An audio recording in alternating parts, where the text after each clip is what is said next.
Okay, picking up where I left off. This is a long slideshow, and I apologize, but it's really important that we get this information out there for you. So again, tone is the general character or attitude of a text. I already talked a little bit about paragraph 7, about the use of words here. I am not tragically colored. There is no great sorrow dammed up in my soul. How her diction, her word choice here is part of what is helping us to feel the tone. What the tone of the piece is that she's not complaining or condemning. She's just sharing her story.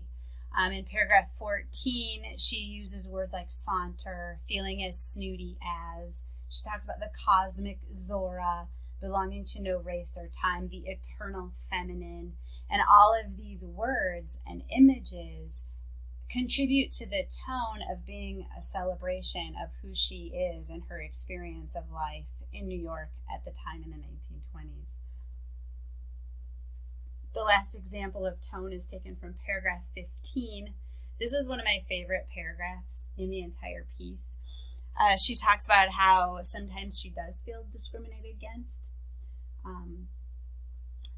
but she says, it does not make me angry. It merely astonishes me. How can any deny themselves the pleasure of my company? It's beyond me.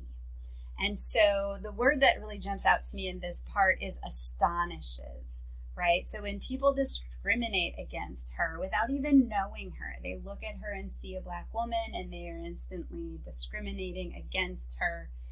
She says it doesn't make her angry. She's astonished by it because she is so confident in who she is that she can't understand why anyone would not want to hang out with her. It's beyond her comprehension why someone would deny themselves the pleasure of her company, because she's pretty awesome. And I love this paragraph. It's my favorite one in her essay. So that's part of tone. And then at the end of the essay, Zora Neale Hurston, she talks about those bags, which we mentioned a little earlier when looking at figurative language, and how the bags are representative of people, how they're filled with a bunch of stuff, and that if you just dumped all this stuff out, you would see that it's all pretty much the same, with give or take a little bit of differences here and there. And you could dump all the stuff that is inside of us into a big pile and then restuff the bags, and no one would really notice too much difference. And then she ends her piece with a question. And she talks about the great stuffer of bags. So that's like the unmoved mover, the great spirit, the power that is Yahweh, Jehovah, God, Allah, whatever name you want to give that higher being. She says maybe that's what, she says, on the ground before you is the jumble that all these bags held. So much like the jumble in the bags, could they be emptied that all might be dumped into a single heap and the bags refilled without altering the content of any greatly. A bit of colored glass more or less would not matter. So she's talking about that idea of, the stuff that makes us who we are. Love of family, confidence, the desire for a better life, the desire for equality. And I think also, you could throw in there religion and faith. A lot of people, while we might have different faith backgrounds and different belief systems, we all believe in something, whether it's we believe in ourselves or we believe in science or we believe in a Christian ideology or a Jewish ideology or a Muslim or a Hindu. There's a vast number of different beliefs, but most people believe in something. And so, when we look at who people are on the inside, we're more alike than we are different. And then she ends with the question.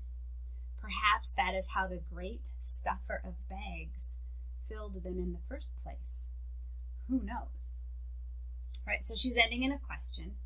And the question is asking, well, maybe the person in charge, the being in charge, just had this pile of stuff and, stuffed these bags randomly making them more similar than different.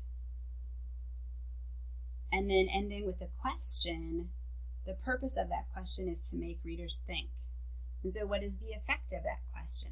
Does it make you think? Does it make you ponder? Does it make you stop and reconsider your position or your opinions about how alike and how different people are from each other?